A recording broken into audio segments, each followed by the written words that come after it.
Père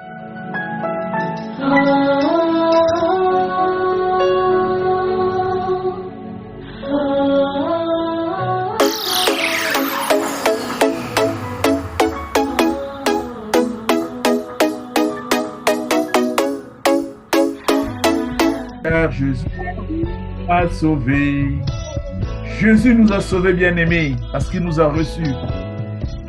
Merci parce qu'il a ouvert les écluses du ciel pour nous et que nous avons aussi la possibilité de voir les grandes choses qui sont dans le royaume des cieux. Nous allons commencer notre étude biblique. Bien-aimés,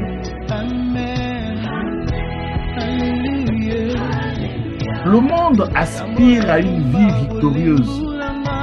Quand on essaie de regarder autour de nous, tout le monde aimerait avoir une vie tranquille, paisible. Et quand il entame un projet, que le projet arrive vraiment à des résultats victorieux.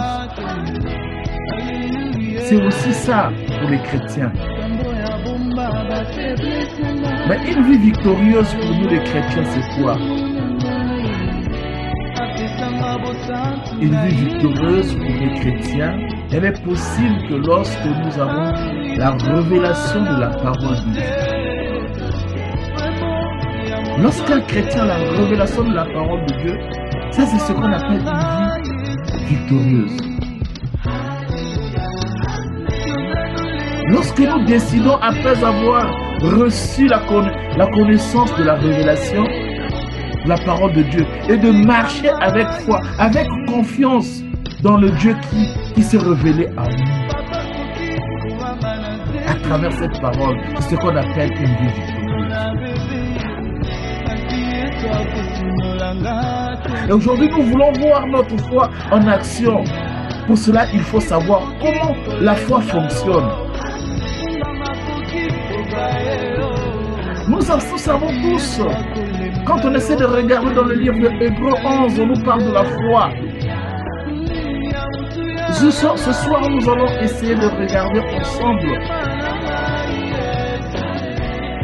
On va aussi parler de la foi sous un autre regard. En cela, je vous invite de prendre vos Bibles sur le livre de Marc 5, Marc chapitre 5.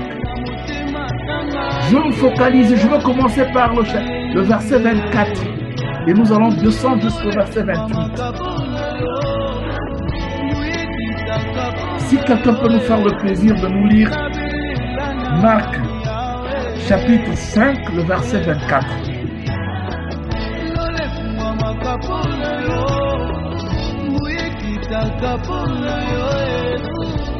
Allô? Oui. Je peux lire? Oui. À vous, ma soeur. Marc chapitre 5, verset 24.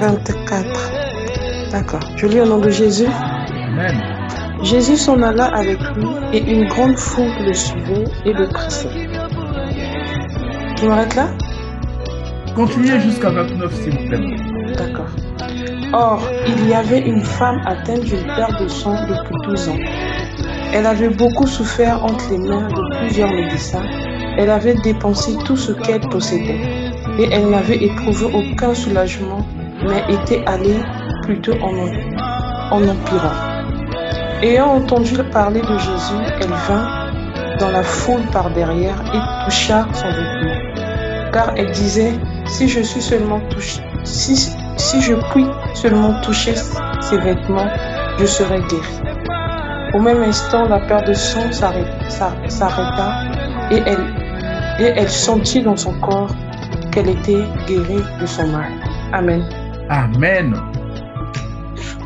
Bien-aimés, l'histoire que nous avons devant nous ici, l'histoire concerne d'abord une personne. La personne, c'est qui? C'est Jairus. Jairus qui avait sa fille malade. Mais nous savons qui était Jairus. Jairus est parmi les grands rabbins. Jairus a été parmi les hommes qui avaient ordonné que quiconque qui devait glorifier Jésus, qui ira vers Jésus-Christ, devait être excommunié. Mais Jairus arrive devant une situation. Le voilà lui-même devant un problème. Et il se rendait compte qu'il avait commis une erreur d'interdire. Mais il est devant cette situation-là. Comment il va faire? Il va utiliser les stratagèmes pour aller chercher à croiser Jésus-Christ. Oh, mais ce qui est bien dans cette histoire, c'est qu'il n'est jamais trop tard de revenir à Jésus. Bien-aimé, même si nous l'insultons, même si nous pouvons rejeter Jésus dans notre vie, même si nous l'avons méprisé, il n'est jamais trop tard. Et que nous revenons à lui car il est plein de bonté, plein d'amour et de bonté. Il est là pour nous. Parce que ces bontés ne sont pas épuisées. Sa compassion est toujours là. Ça se renouvelle chaque jour. Bien aimé, matin, midi, soir.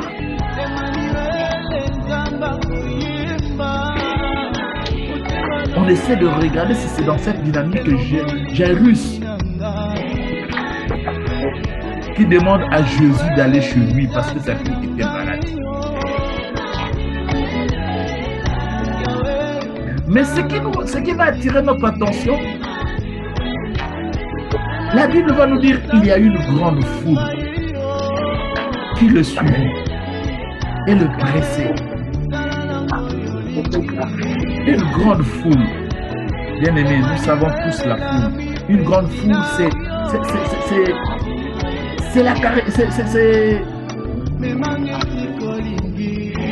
c'est une façon d'aujourd'hui, c'est une manière, c'est ce qui nous caractérise aujourd'hui, c'est ce qui caractérise le monde aujourd'hui. Là où il y a de grandes foules, il y a aussi des diversités.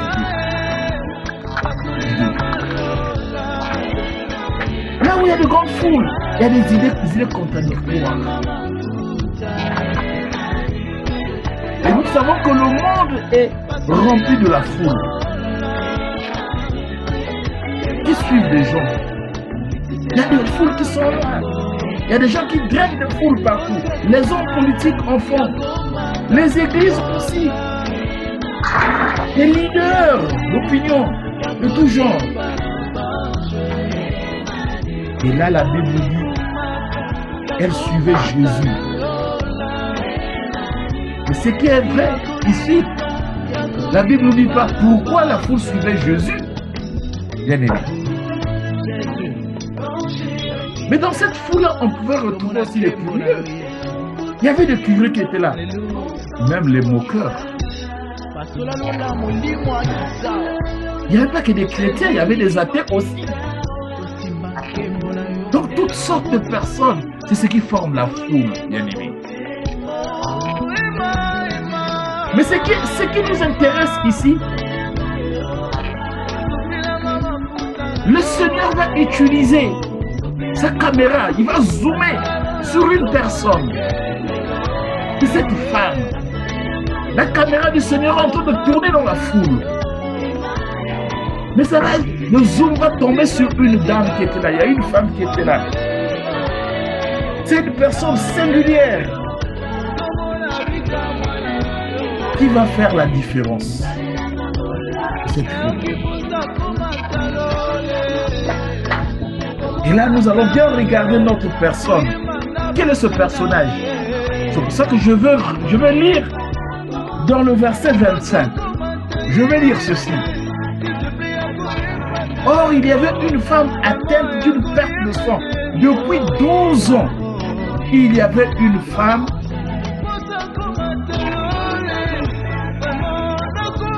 atteinte d'une perte de sang depuis 12 ans.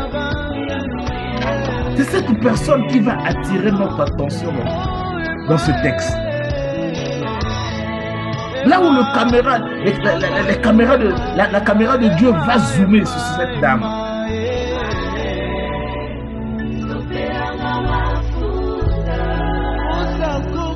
Voilà.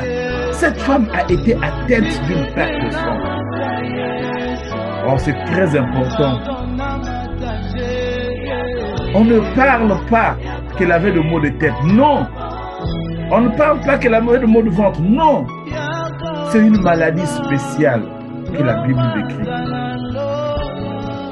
La perte de sang. En d'autres termes, au lieu de parler perte de sang, on peut dire perte de vie. Parce que le sang fait partie de la vie d'un homme. La vie est dans le sang. Donc pendant 12 ans, elle avait perdu sa vie. Elle perdait sa vie pendant 12 ans. Donc chaque année qui passait, elle perdait une partie de sa vie. 12 ans. Bien-aimé,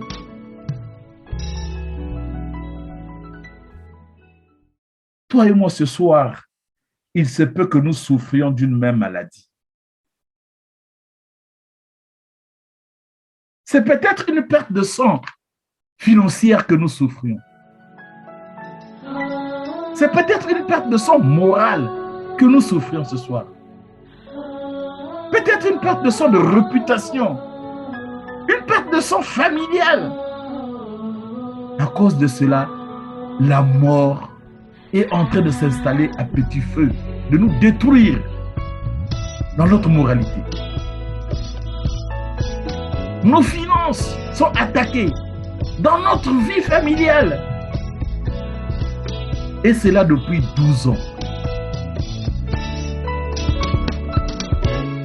Depuis 12 ans, nous savons que inévitablement, pas à pas, nous partons, nous dirigeons vers la mort. Comme cette femme le savait.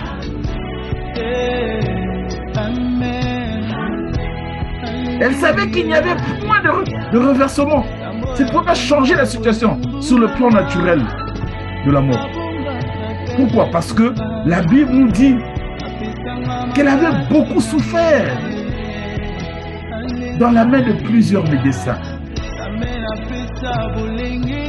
Elle avait beaucoup souffert. Nous aussi, nous sommes en fréquentation avec plusieurs médecins de plusieurs ordres. Bien aimé, je ne parle pas de médecins de l'hôpital. C'est pas ça, c'est pas de ça que je parle. Mais je parle des médecins que vous avez fréquentés. Cette femme, malgré les médecins qu'elle rentrait en contact, au lieu qu'elle guérisse, elle ne la faisait que souffrir. Elle ne faisait que souffrir. Les médecins n'arrivaient pas, n'apportaient pas grand-chose dans sa vie. Essayons de regarder maintenant notre vie. Quelles sont les souffrances que les médecins ont pu endurer, nous endurer? Je ne parle pas des médecins là, de l'hôpital en ce moment. Non. Ça peut être un gourou, un pasteur,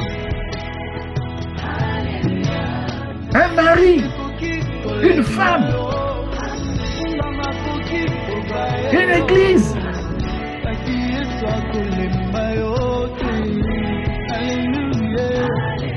Bien-aimé, ces médecins ne font que souffrir. Il faut que nous souffrions. Et ne nous fait pas de, on fait que des dépenses. Tout ce que nous avons, comme cette femme, nous avons perdu. Elle a tout perdu. Tout ce qu'elle possédait, comme bien matériel partait, elle n'avait plus rien. Quand une perte de sang vient dans notre vie, nous perdons tout. Quand une perte de sang s'installe dans notre vie, nous perdons tout. Quand une hémorragie morale, financière, professionnelle, familiale, sociale vient dans notre vie, nous perdons notre argent, notre moralité. c'est la souffrance qui vient dans notre âme, dans notre corps.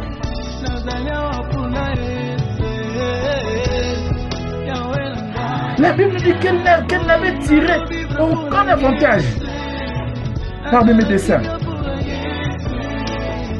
Ceux qui avaient la science morale, ceux qui étaient dans la religion,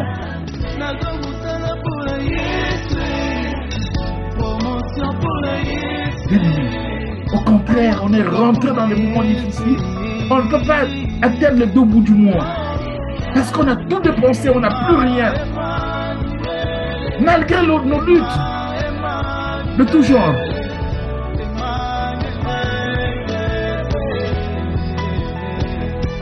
Nous n'avons connu aucun soulagement.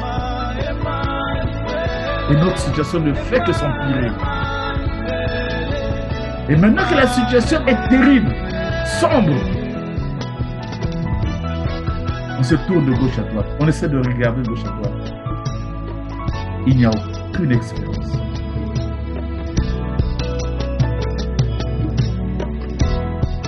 Du point de vue moral,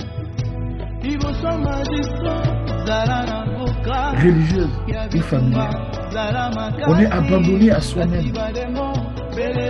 Tu deviens une peste.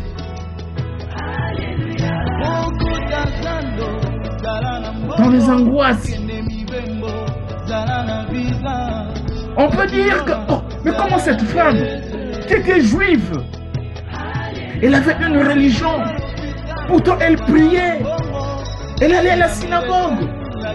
Et pourquoi, malgré sa bonne religion, le judaïsme, malgré qu'elle avait des patriarches, le père Abraham était là, de Moïse, elle avait entendu parler de Élie, du prophète Élie, de David, d'Élisée. Mais pourquoi n'avait-elle pas été guérie? C'est la question que nous pouvons nous poser, nous aussi.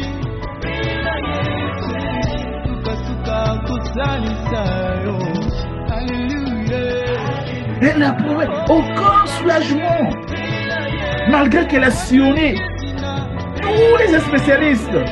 Mais c'est une femme qui considérait que le médecin et la religion n'avaient pas. Non. Bien aimé,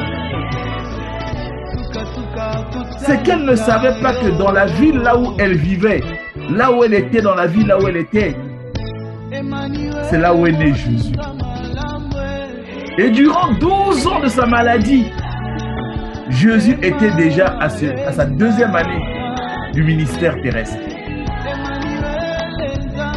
Jésus exerçait son métier, le médecin de l'âme,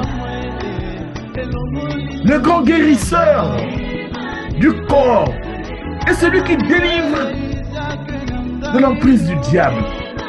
Mais elle n'avait pas les forces, même si elle en avait.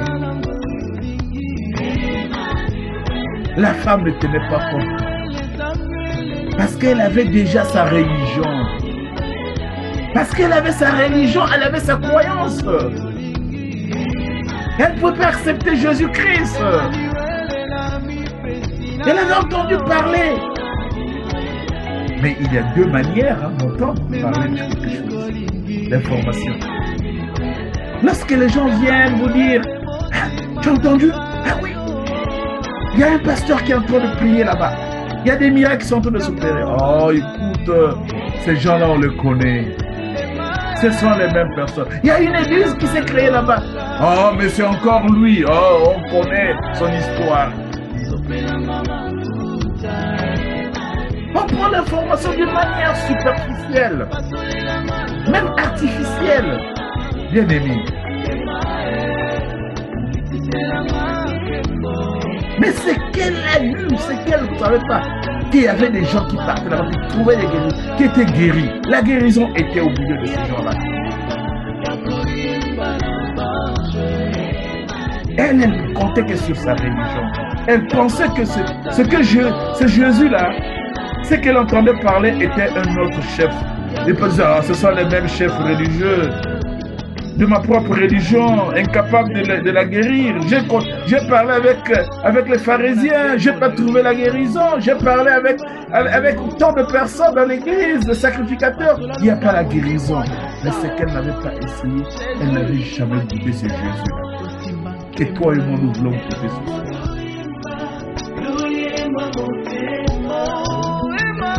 Mais cette même femme, quand son argent l'a abandonné, le médecin ne pouvait rien faire.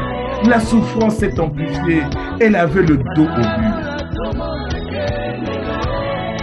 Là, elle savait qu'elle allait droit à la mort. Et cette fois-ci, quand les gens sont venus lui parler de Jésus, elle a pris cela au sérieux. Parce qu'elle a vu ces gens-là dire, oh, on a été là-bas, voilà ce que j'ai reçu, voilà ce que j'ai fait. Il y a même la femme samaritaine.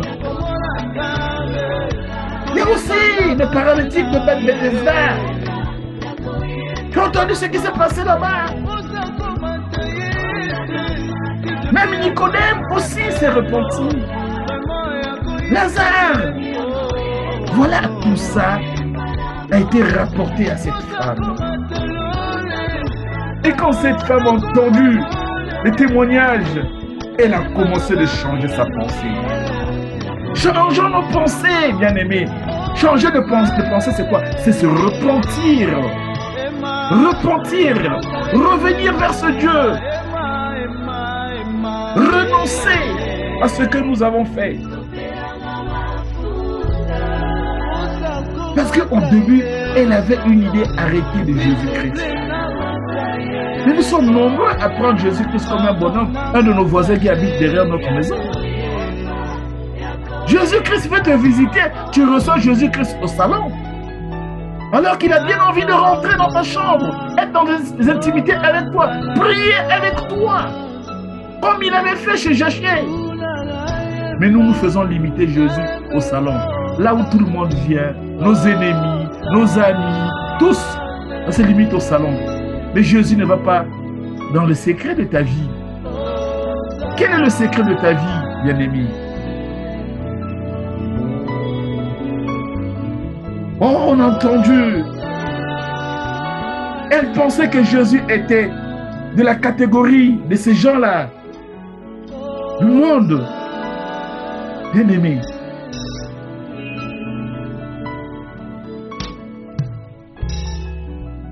Bien-aimé. Mais elle dit peut-être que c'est sérieux. Ah, on parle de Jésus là. Peut-être que les témoignages que j'ai entendus, ça doit être sérieux. Est-ce qu'il peut faire quelque chose pour moi? On commence même à douter. On dit, ah, vous avez mon père. Ah, oui, mon frère, va. Mais ce jour-là, après avoir pris conscience, elle est rentrée en elle-même. Elle a commencé à changer. Elle a commencé à changer. Notre changement, notre miracle commence d'abord par notre pensée. Notre façon de penser. Si nous voulons le changement dans notre vie, nous voulons des miracles dans notre vie, nous devons d'abord changer nos pensées. Si nos pensées n'ont pas été changées, transformées, alignées à la parole de Dieu, il n'y aura jamais de transformation, jamais de guérison, jamais de miracle. Bien aimé, je le répète. Si nos pensées n'ont pas été changées, transformées à la lignée de la parole de Dieu, il n'y aura jamais de transformation, jamais de guérison et jamais de miracle dans notre vie.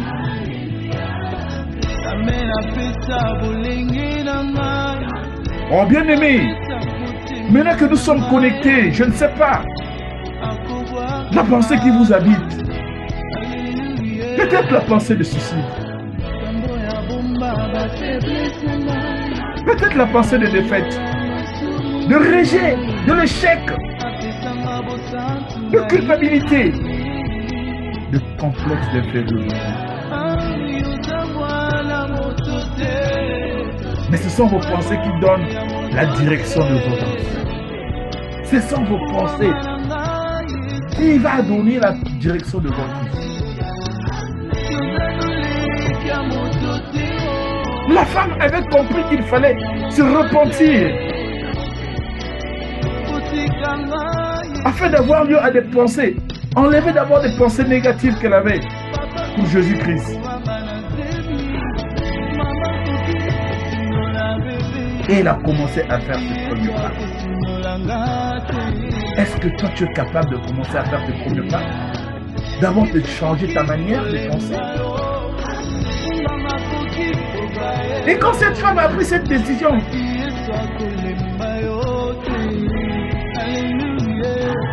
comme nous ce soir,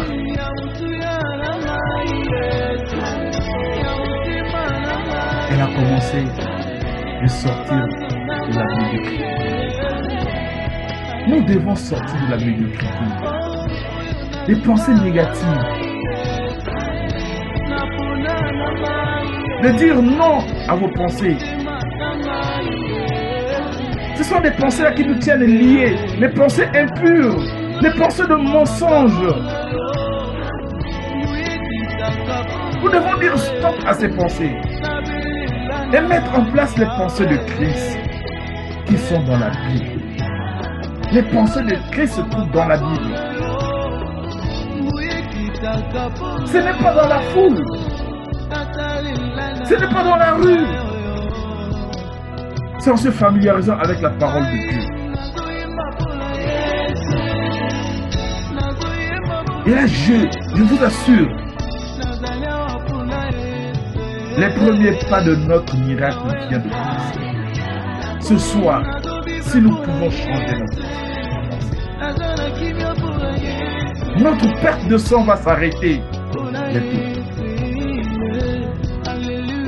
Et notre vie va être restaurée. Elle sera restaurée si nous pouvons changer.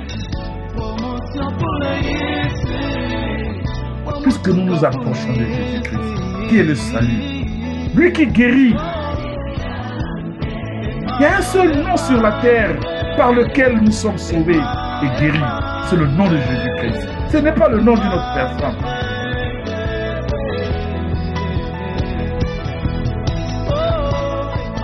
Là où vous êtes prêts pour l'arrêt de votre perte de sang, c'est là où va commencer le miracle. L'hémorragie financière, familiale, professionnelle, ça va s'arrêter, vont s'arrêter toutes ces hémorragies-là, vont s'arrêter. Mais qu'est-ce que nous devons retenir dans ce texte aujourd'hui? Mais il y a 4 choses qu'il faut retenir, qu'il faut faire. Nous devons faire 4 choses. Regardez ce que la femme là va faire. Jésus dit, je suis venu vous apporter la vie. Ce n'est pas seulement la vie qu'il a apportée, en abondance, une vie en abondance.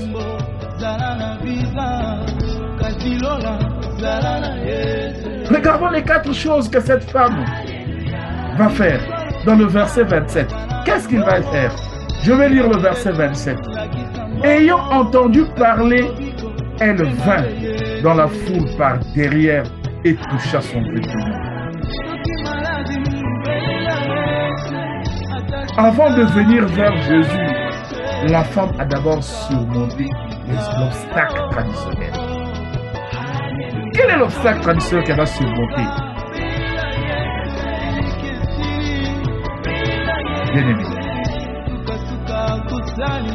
nous savons là où il y a des hommes réunis,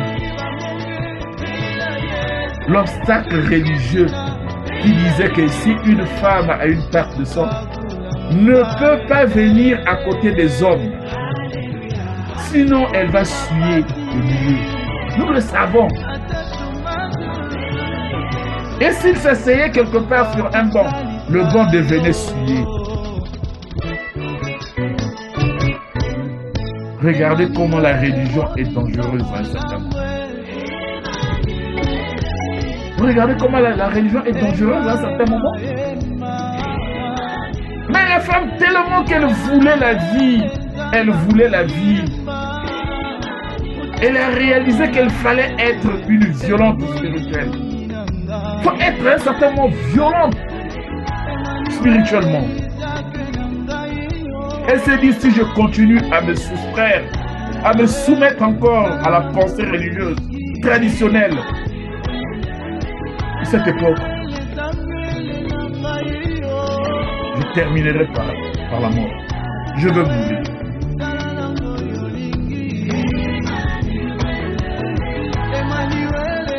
Là, elle a dit, oui, je me ressemble à une lépreuse. Je veux mourir. Parce que le lépreux était mis à l'écart. Elle a fait violence sur elle-même d'abord. La violence sur toi. On ne te demande pas d'aller taper les gens. Non, c'est pas ce que la Bible te demande. Fais violence dans ta vie. Insiste dans la prière. Insiste. Tu demandes au Seigneur. Tu n'as pas de solution. La réponse tarde à venir. Insiste. Sois à ton poste. Habakkuk nous le dit. Habakkuk nous demande d'être à son poste pour attendre. Elle a fait violence sur elle-même. Dépasser les obstacles. Là, elle va renverser le code. Bien aimé.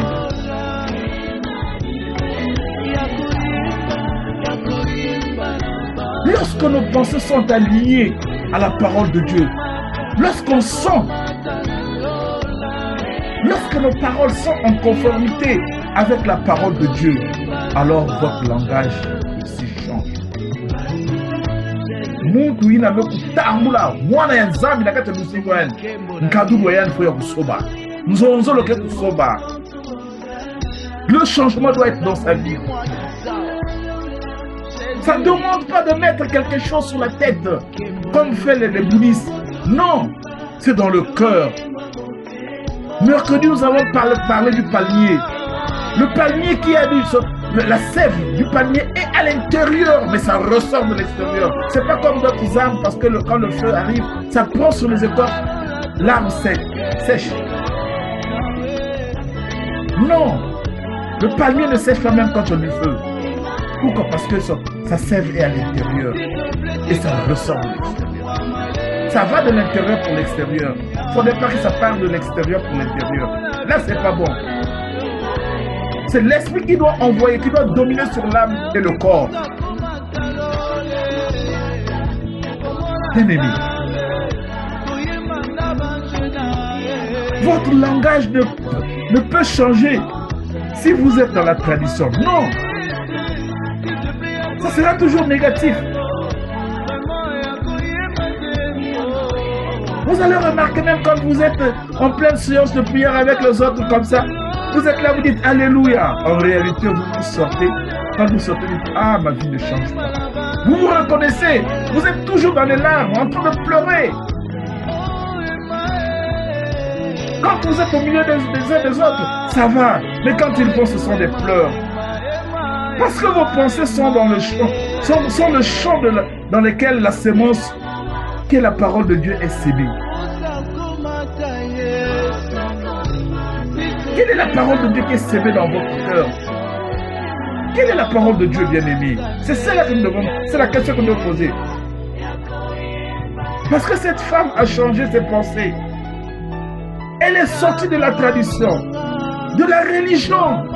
Elle a commencé de parler un langage neuf. Le langage de vérité. Le langage de délivrance. Un langage de puissance. Parce qu'elle a réalisé que la langue d'un homme représente les eaux profondes. La langue est le feu par lequel elle peut transformer ou détruire votre vie. C'est par la langue. On va remarquer, avant, elle disait, ah, pauvre de moi, si je meurs ici. Ça, c'était sa pensée. Mais regardez dans le verset 28. Qu'est-ce qu'elle va dire dans le verset 28? Le langage va changer. Elle dit, maintenant. Elle est où? C'est où? Je vais lire ça pour qu'on comprenne. Elle va dire, verset 28. Elle va dire, car elle disait, si je puis seulement toucher ses vêtements, je serai guéri. Voilà un langage qui change. C'est un changement radical. On ne doit pas être hésitant. Parce que tout pouvoir nous a été donné. Je suis devant mon Père. J'exprime.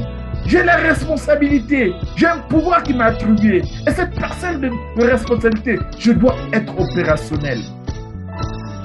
Je dois mettre ça en exergue. Sa bouche a déterminé son avenir. Ma guérison est dans ma bouche, bien-aimé. Ta guérison est dans ta bouche. Elle a décidé, regardez, elle a même décidé elle-même son temps et son lieu de guérison. Oh, bien-aimé. C'est pas merveilleux, ça? C'est elle-même qui décide son temps et son lieu de guérison. Elle a fait juste tout ce que le monde sait faire. Ce qu'elle a fait, c'est un geste que, imaginez, vous prenez un poste radio. Vous avez un poste radio, vous voulez écouter des informations. Mais vous avez l'électricité à la maison. Vous venez là où il y a une prise. Qu'est-ce que vous cherchez? Vous prenez un fil, une corde. Vous connectez sur votre poste radio. Vous venez connecter là où il y a la prise. Vous n'avez pas besoin de parler. Aussitôt, ça déclenche. C'est ce qu'elle a fait. Elle s'est dit que moi, je vais utiliser mes mains. Dès que je vais toucher à la centrale électrique, la centrale de guérison, la centrale divine, là où il y a le moteur puissant de ma vie, il y a quelque chose qui va ressortir. Le courant va venir et c'est là où va se déclencher ma guérison. Bien aimé, touchons le pan de Christ. Touchons le pan de Christ. Cherchons à toucher. Elle n'a pas eu des enseignements comme nous avons ce soir. Non, elle n'a pas eu ça. Mais elle a pris une décision. Elle s'est dit que je dois me lever. Décidez. Parlez à votre situation, bien-aimé. Décidez, parlez à votre situation. Quelle est votre situation? C'est vrai que j'ignore ce soir. Vous êtes seul à connaître votre situation. Mais parlez à votre situation. Regardez ce que Marc est en train de dire sur le verset, chapitre 11, le verset 23. Marc 11, 23. Qu'est-ce qu'il nous dit là? Je vais essayer de lire ça rapidement. Je vais lire Marc chapitre 11, le verset 23. Il dit ceci. En vérité, je vous le dis, si quelqu'un dit à cette montagne, ôte-toi de là et jette-toi dans la mer, et s'il ne doute pas à son cœur, mais croit que ce qu'il dit arrive, cela lui sera accordé. Bien-aimé, parle à ta situation. Zorobabel a parlé à sa montagne. Parle à ta situation. La montagne, parle à ta montagne. Ce soir,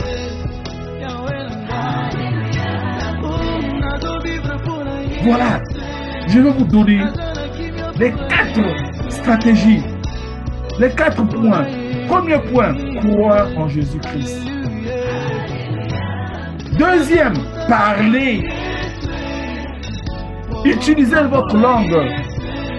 Ne parlez pas de ce que vos histoires là, non. Parlez de Jésus-Christ, ce que vous connaissez de sa parole. Rappelez, rafraîchissez la mémoire de Jésus-Christ en disant que Père, tu nous avais promis ceci. Tu nous avais dit ceci. Troisième, agis. Nous devons agir. Cette femme a agi. Et quatrième, nous allons recevoir.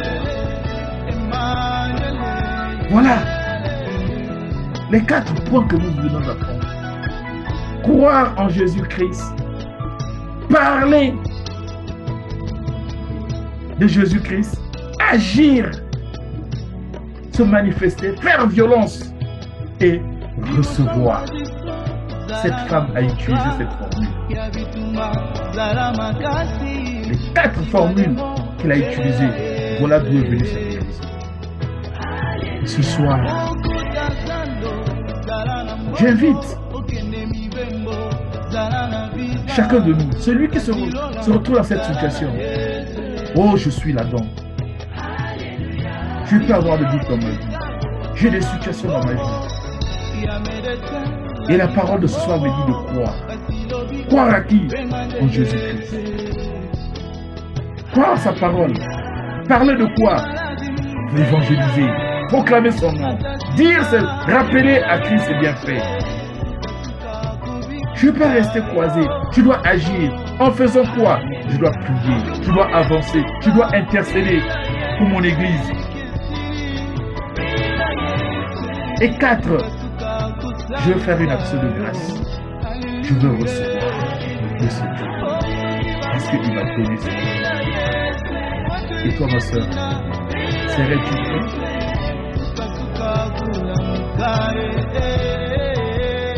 Si vous croyez que la guérison est la volonté de Dieu, si vous croyez que la prospérité est la volonté de Dieu, parlez,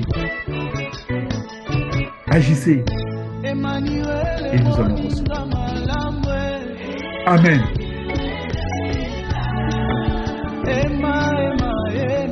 Amen. Je demande à papa de prier pour la parole. Nous allons prier. Parmi tes instruments de création,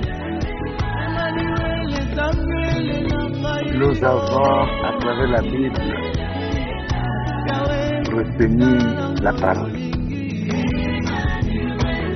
Quand tu parles, alors il y a accomplissement. Ce dont tu as voulu se manifeste devient palpable. Tu viens de nous parler, Père éternel. Nous voulons bien être.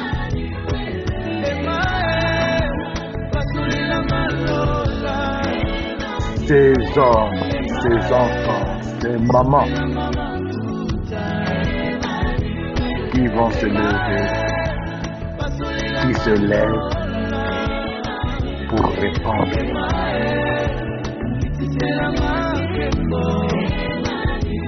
Nous allons nous engager et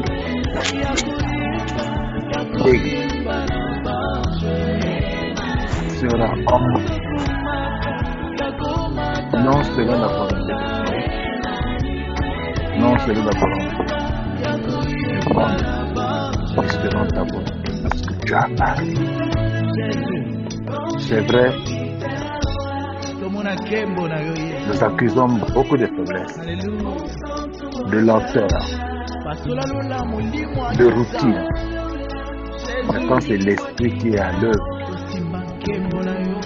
il n'a ni faiblesse, ni routine, ni lenteur.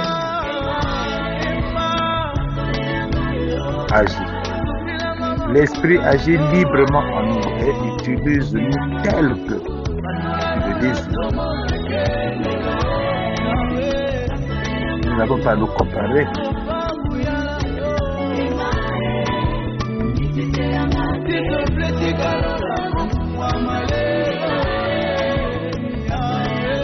Nous n'allons pas nous comparer avec ceux de la Bible, mais selon notre environnement, notre période, notre Seigneur utilise.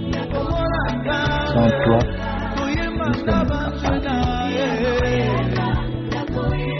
Règne avec nous pendant qu'il fait jour, pour que le monde sache que tu as appelé et que tu règnes avec nous et à jamais. Amen. Amen. Nous allons prier. Nous allons prendre... Amen. Amen, amen, amen. Amen, papa. Que le Seigneur soit béni. Nous allons prendre quelques sujets de prière. Et c'est un moment que j'aimerais donner la place que papa c'est papa qui peut nous conduire parce que Je suis qu'un enfant devant lui. Je donne la place à papa. Peut-être qu'il y a quelques sujets qu'il peut nous proposer de prière pour ce soir. Pour notre foi surtout.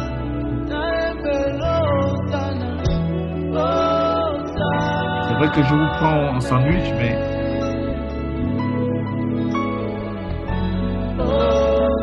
Papa René, Papa. vous vous adressez à moi? Oui, papa. Je disais que je vous prends en sandwich. Vraiment, si on peut d'au moins 2 ou 3 sujets de prière en ce qui concerne l'affermissement de notre foi en Jésus-Christ. Merci beaucoup. Nous devons aimer la parole de Dieu et laisser la parole de Dieu travailler nos idées. Nous pouvons chatter les logs.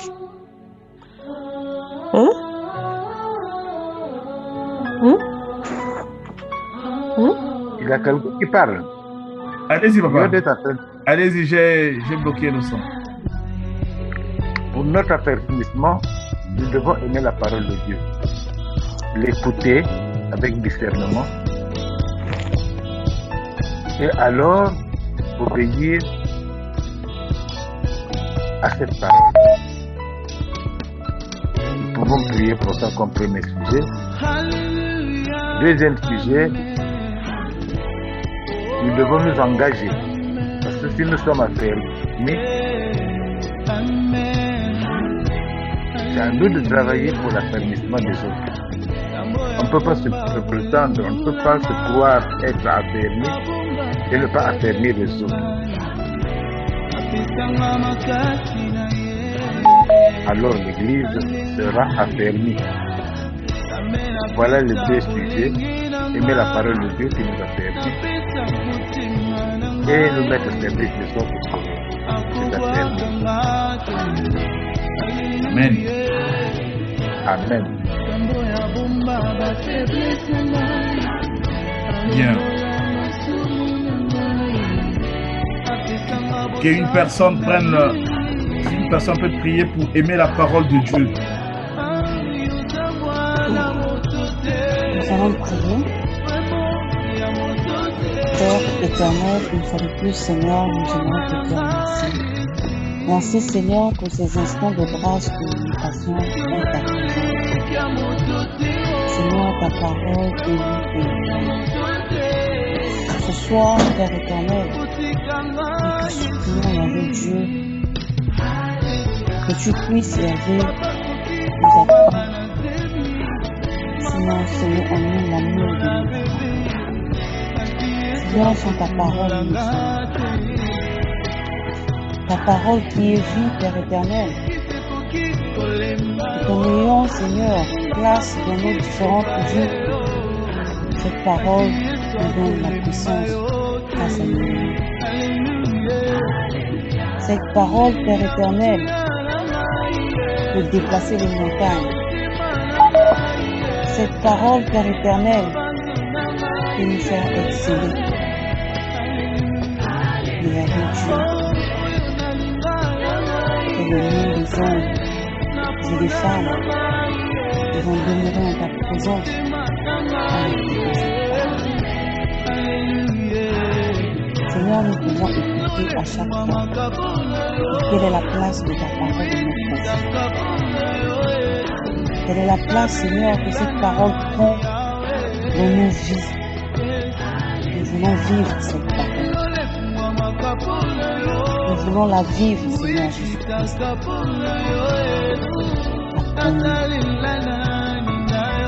Apprends-nous, Seigneur, à mieux écouter, à mieux aimer et à mieux pratiquer ta parole.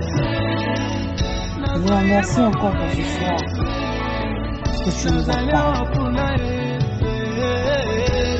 Continue, Seigneur, à nous parler. Et donne-nous, Seigneur, cette envie-là de la lire. Parce que c'est en lisant, Seigneur, que nous allons comprendre beaucoup de choses. C'est en lisant, Seigneur, que nous allons tenir ferme. Que ton nom, Père, soit élevé, manifesté au milieu de nous, parce que toi, tu es en nous. Par le nom précieux de mon Fils Jésus, j'ai décidé. Amen. Amen. Bien-aimé, Amen. Notre deuxième sujet, prier pour l'affermissement de notre Église et de nos frères aussi.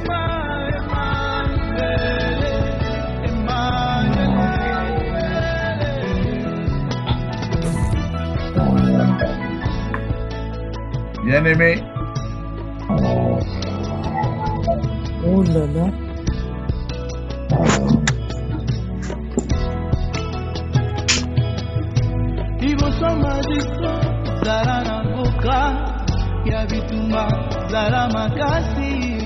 Prions le Seigneur.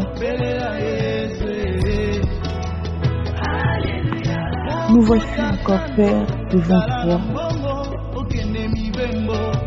Que ta parole déclare. Venez à moi, vous tous qui êtes fatigués et chargés, et je vous donnerai du repos. Oui, Seigneur, nous venons au pied de ta croix, déposer tous nos fardeaux, Seigneur. Ce soir, nous voulons te prier pour ton Église, oh Dieu. Tu nous dis que vous connaîtrez la vérité et la vérité vous rendra libre. Ce soir, nous te prions pour cette Église, oh Dieu, qui ont des yeux, mais qui marchent et qui ne voient rien. Ils ont des oreilles, mais ils n'entendent pas. Parce qu'ils n'ont pas la parole en eux. Parce qu'ils ne marchent pas selon ta parole, Seigneur. Parce qu'ils ne vivent pas dans ta parole, oh Dieu. Parce qu'ils n'obéissent pas à ta parole, oh notre Dieu, notre roi. Ce soir, nous te supplions. Donne-nous, Seigneur, le goût, la volonté de méditer ta parole. À Josué, oh Dieu, pour le faire rentrer dans les grandes choses, Seigneur, tu as dit que ce livre de la vie ne s'éloigne point de ta bouche. Médite-le jour et nuit. Mais comment ton peuple, oh notre Dieu, notre roi, va remporter de victoire s'ils ne sont pas dans la méditation de la parole? Je te prie ce soir. Je t'invoque ce soir. Touche le cœur de ton peuple entier. Touche le cœur de ton peuple, Seigneur, afin que ce peuple ne te morde plus de lèvres seulement, mais de leur cœur aussi. Fais donc pénétrer, Seigneur, comme le psalmiste David l'a dit. Fais donc pénétrer, Seigneur, ta vérité au plus profond de nous, ô notre roi. Ta vérité, c'est ta parole. Fais donc pénétrer ta parole dans ton Église. Fais donc pénétrer ta parole dans la vie de tes serviteurs. Fais donc pénétrer ta parole dans la vie de tes servantes, oh Dieu. Nous te supplions, Seigneur. Père, nous implorons. Père, nous implorons. Viens régner dans la vie. Nous voulons que ta parole soit sur nous, comme tu as dit, Seigneur, que ta parole est une lampe à mes pieds et une lumière sur nos sentiers. Que ta parole soit la base de chaque chose, oh Dieu. Comme tu as demandé, Seigneur, dans ta parole, examiner tous les jours les Écritures. Que nous puissions être ce peuple qui examine les Écritures, oh Dieu. Pas ce peuple qui examine les opinions de ce monde. Nous voulons examiner ta parole, Seigneur. Affermis-nous. Affermis-nous dans ta parole. Nous ne voulons pas être affermis dans les réalités de ce monde, mais nous voulons être affermis dans ta parole. Parle-nous, Seigneur. choses de Père, nous voulons demander quelle est la volonté de Dieu et non la volonté des hommes. Ta volonté, Seigneur, se manifeste dans ta parole. Seigneur, merci de ce que tu changes. Merci de ce que tu transformes nos vies. Merci Saint-Esprit de ce que toi fais. Dans cette église que tu es encore chaude. Dans cette église que toi seul tu es le fondateur, tu es le créateur, tu es la base, tu es la source d'église péchée. Merci de ce que les fondements de cette église, c'est ta parole. Parce que au commencement était la parole. La parole était avec Dieu. La parole était Dieu. Et toi seul, le fondement de cette église. Merci de le faire. Et de nous affermir dans le nom de Jésus. Amen. Amen. Amen. Merci beaucoup. Nous allons donner la place à la secrétaire, peut-être que nous avons des informations.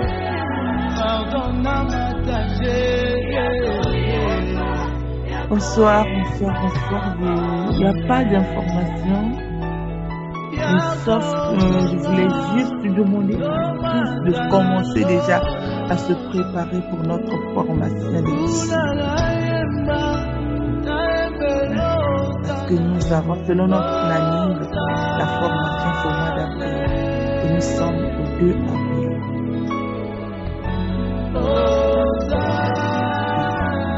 Avec le bureau, je pense qu'on mettra la formation mi-avril. Je ne sais pas, on va décider ensemble. Mais commençons déjà à prendre, pour ceux qui n'ont pas encore reçu, je peux envoyer en fait le lien et commençons à regarder, à apprendre, à lire et à prendre connaissance de ce document. Sauf si maman Chantal a quelque chose à nous rajouter.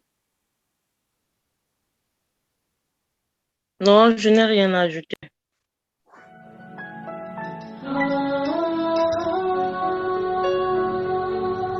Ben, je voudrais juste dire ceci. Encore merci pour tout ce qui a été connecté. Et je souhaiterais que quand c'est comme ça, pour nous aider aussi à se connaître, c'est une façon de se familiariser. Si vous pouvez vous présenter, nous dire que si c'est la première fois que vous venez, nous donner votre nom et puis c'est pour raison de fraternité, hein, c'est pas autre chose, hein, si ça vous dérange pas.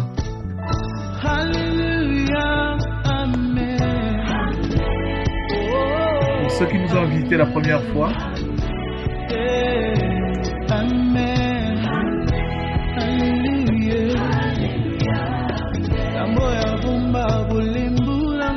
Bon, on est tous des habitués. Que Dieu soit loué. En tout cas, notre séance vient de déborder de 2 minutes.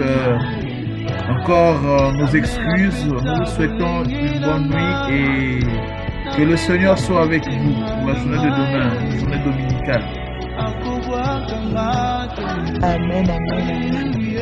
En tout cas, bonne nuit. Merci.